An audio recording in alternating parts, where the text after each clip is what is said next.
Ethan pulled his blazer tighter around himself as the morning breeze sliced through the city streets. His shoes clacked against the wet pavement, the echoes lost in the hum of traffic and murmuring pedestrians.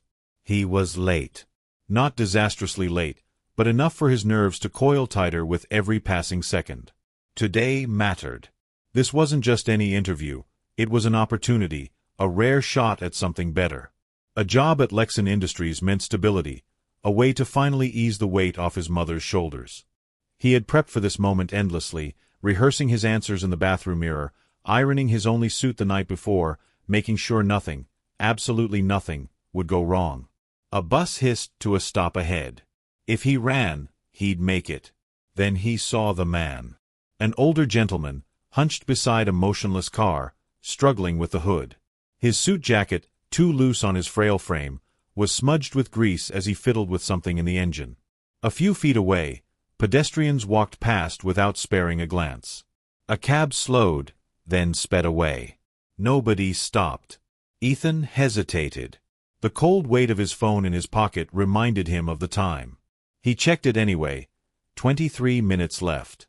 It was just enough to get there, check in, and compose himself before stepping into the interview room. He should keep going. The man wasn't asking for help. He could easily walk past, pretend he didn't see anything. But he had seen. Ethan's chest tightened. He knew the look of quiet struggle, the kind that went unnoticed until it broke someone completely. His mother wore that look too often. With a sharp exhale, he pivoted. "Sir, do you need help?" The man looked up, startled. His face was lined with age, his silver hair barely visible beneath a dark cap. He opened his mouth as if to say no, but his shoulders sagged, betraying his exhaustion. I think the battery's dead," he admitted. His voice was rough, but there was a warmth beneath it.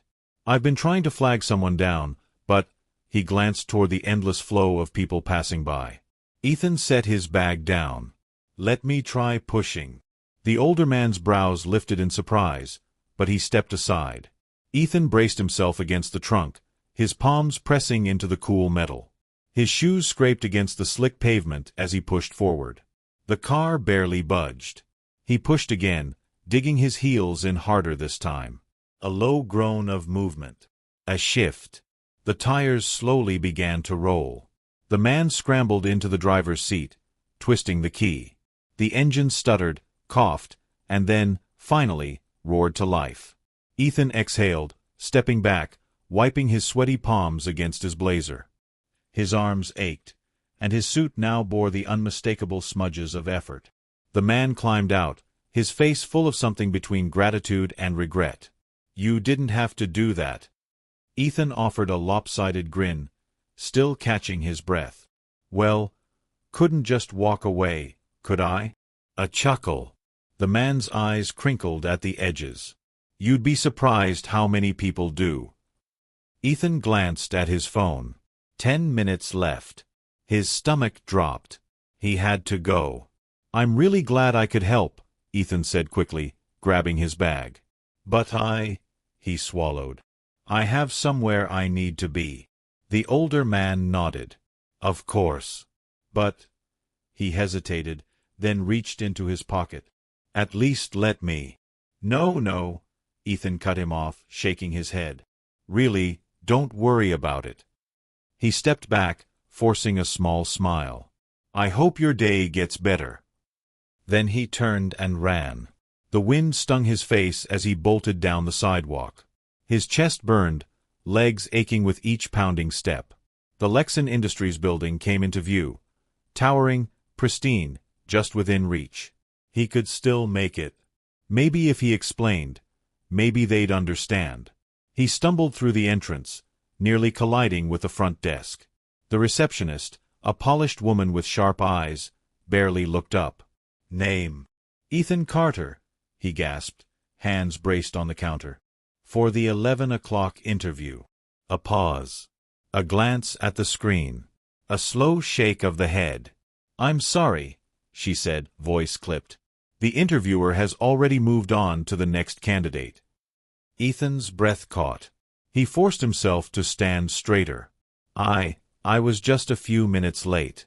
Is there any way? I'm afraid not, she said, already looking past him. Ethan's hands curled into fists. He had tried. He had done the right thing. That had to count for something, right? But as he stood there, watching other candidates walk past in crisp suits, confident strides, the weight of it all crashed down on him. He had lost his shot. Slowly, Ethan stepped back, throat tight. He turned toward the glass doors, his reflection staring back at him, a young man in a creased blazer, stained with grease and sweat, standing in the wrong place at the wrong time. With a deep breath, he stepped outside, sinking onto the bench just beyond the entrance. His shoulders slumped. Maybe he was a fool. Maybe his mother was right. Maybe he needed to stop worrying about everyone else and start thinking about himself. He shut his eyes. Behind him, a presence lingered. Watching. Considering. The man Ethan had helped was already inside the building. Ethan sat motionless on the bench outside the glass doors of Lexan Industries, his hands clasped between his knees. His chest was still heaving from the run, but the ache in his lungs was nothing compared to the dull, sinking weight settling in his stomach. He had missed his chance. The voices of the other candidates filtered through the revolving doors, casual conversations, laughter, the click of polished shoes on the pristine marble floor. They spoke of the interview, of the challenging but fair questions, of the executives who had assessed them with sharp, discerning eyes. Ethan swallowed against the lump in his throat. He had sacrificed everything for a stranger. And for what? A polite thank you and a missed opportunity? A part of him wanted to believe it had been the right thing to do, that some invisible force in the universe would balance things out in his favor. But reality was cruel, indifferent to good intentions. He could almost hear his mother's voice in his head, reminding him that kindness didn't pay the bills. With a weary sigh, he stood. There was no point lingering. Inside, Mr. James Reynolds stepped onto the executive floor, wiping his hands on a crisp white handkerchief. His reflection in the glass walls of the corridor looked nothing like the man stranded by the roadside just moments ago. The disguise had done its job: old cap, worn-out jacket, the perfect illusion of an ordinary man with car trouble. His employees straightened as he passed, offering murmured greetings. He acknowledged them with a slight nod, his mind elsewhere. It wasn't often he left his world of boardrooms and business meetings to see the city from the ground level. Today had been an unplanned detour, a rare moment where he had been just another person in the crowd. And in that moment, when he had been nothing but a stranded old man, a single person had stopped for him. That same person was now sitting dejectedly outside the building, unaware of the wheels he had set in motion. The receptionist barely looked up as Ethan re-entered, his fingers tightening around the strap of his worn leather bag. He had rehearsed what he would say a dozen times before stepping back inside, but the words felt small, meaningless in the face of protocol. Still, he had to try. "I know I was late," he started, forcing his voice to remain steady, "but if there's any way I could still get a chance." The receptionist glanced at him, unimpressed. "As I said earlier, Mr. Carter, the interviews have concluded. The hiring process is moving forward with the selected candidates." Ethan exhaled slowly through his nose. "I understand that, but if I could just explain." "Sir." Her tone hardened. "You missed your slot. There's nothing I can do." He swallowed his frustration. Pleading wouldn't change anything. He had lost. "Is there a problem here?" The voice was deep, authoritative, yet calm. It cut through the tension like a blade. Ethan turned, his breath catching slightly. The older man from earlier, the one with the broken-down car, stood there, watching the exchange with quiet intensity. Except now, he didn't look like a helpless old man at all. His jacket was gone, revealing a sleek navy suit, the kind that practically whispered influence. His posture was different too, shoulders squared, head held high, presence commanding the space around him. The receptionist straightened immediately. "Mr. Reynolds." Ethan's mind struggled to process the name. Mr. Reynolds. The James Reynolds, the CEO of Lexan Industries. His stomach dropped. The receptionist's tone shifted into something far more respectful. "This gentleman was just inquiring about—" "I heard," Mr. Reynolds cut in smoothly. He turned his gaze on Ethan, studying him with a flicker of something unreadable. I believe we've met before. Ethan's mouth was dry. I didn't realize that I was the CEO. The older man's lips curled slightly. Not many do when I step outside these walls. Ethan felt his heart hammering against his ribs. This couldn't be real. The man he had helped, the one he had missed his interview for, was the very person he had been hoping to impress.